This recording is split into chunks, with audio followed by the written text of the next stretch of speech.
Couple of notes from Mr. Conrad over there. This is West Virginia's first title appearance since 2021.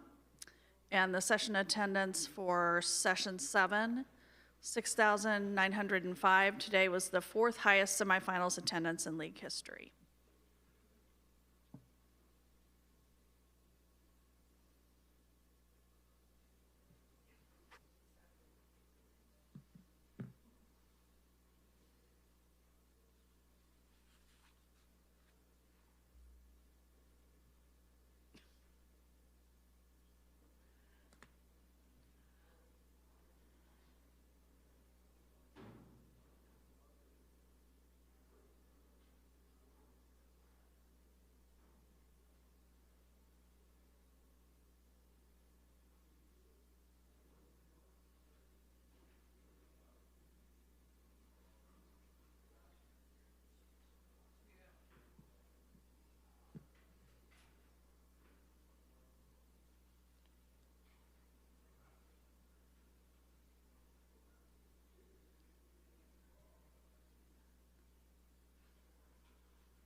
We're joined by West Virginia head coach Mark Kellogg, student athletes Mimi Wheeler and Jordan Harrison.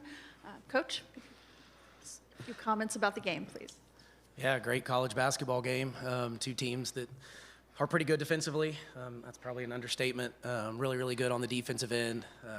All credit to Colorado. We probably saw a game like this coming.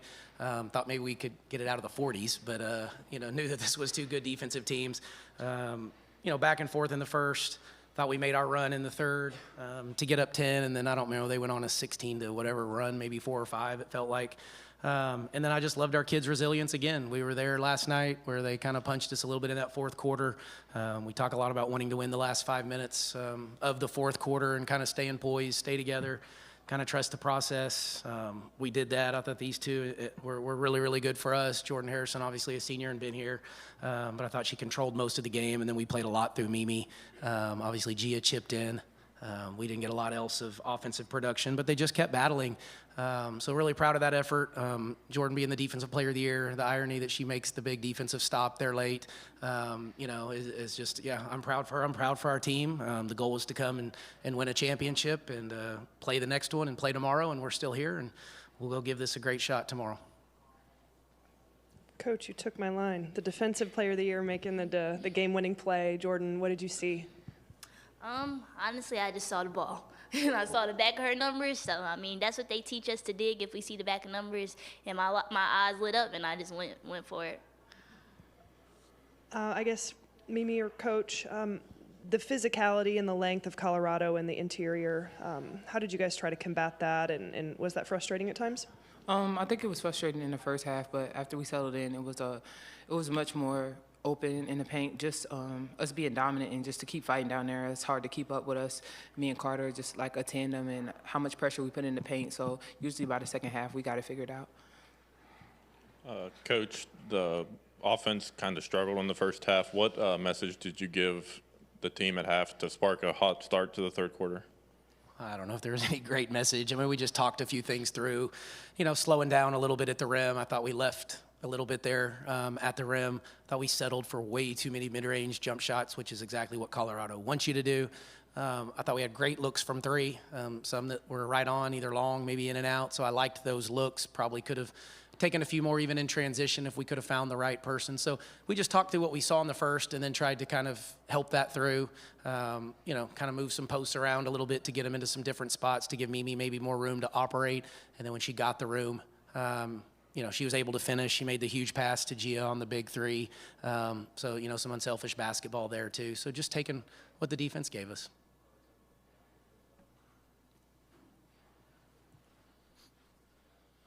Coach, you guys have long been known as a great defensive team. This year, the offense has been stronger, but do you like the fact that when you need to win a game like this, that is a grinded-out game, you guys can still do that really as well as anybody? Yeah, I think we want to be versatile enough to win whatever the game calls for, is what we just kind of even talked about, is that we're good enough defensively. If we need a 48-47 win, I think we can do that. If the game calls for us to get going offensively and it's a little more free-flowing, I think we've shown we have the ability to put up some points. So it gets a little bit harder this time of year because possessions kind of decrease. They're all magnified. You're hanging on to every one of those. Yeah, I think we're good enough to defend like this, but I do think we're certainly capable to score it a little bit better than we have in the past, just because of the inside-out balance with some of these guys that we haven't had in the paint the last couple years. Can I ask Jordan? Oh, absolutely. Jordan, you guys have had two really close games against TCU, so this will be the third time facing them. Is there anything you can sort of tell us that that you guys maybe got from those two games that you could take into tomorrow? I think those two games have came down to the fourth quarter. They've been less than double-digit wins for TCU. So I think just knowing that we're right there and we just need to make a couple adjustments and some changes, to get over that hump and actually get the dub this time.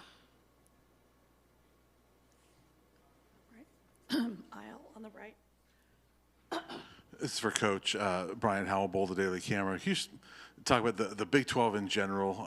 There's the bubble is like half the Big 12, but how difficult has it been? I mean, both games with Colorado came down to the wire. There's been so many down to the wire games in this tournament as well.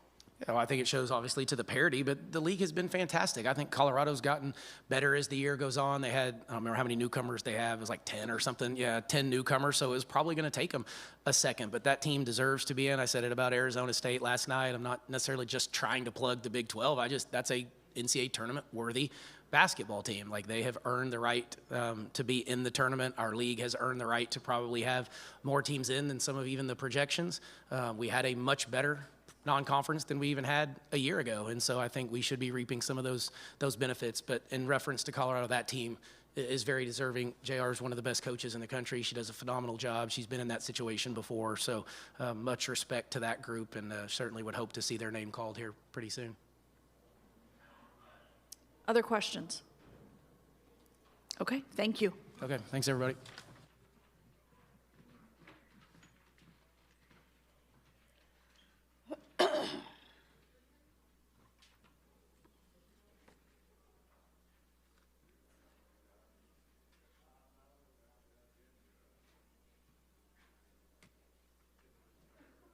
Those are tricky.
We're joined by Colorado coach J.R. Payne and Ziana Walker.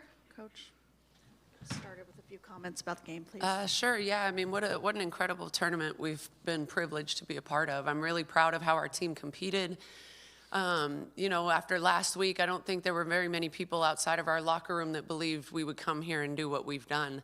But we have a tremendous amount of belief in ourselves and in each other. We have a very resilient team.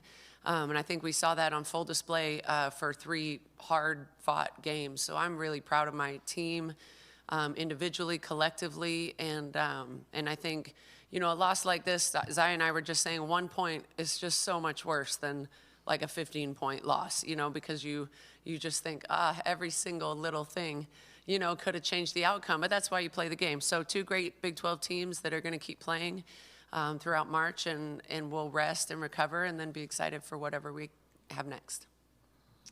All right. First question. Brian Howell, the Daily Camera.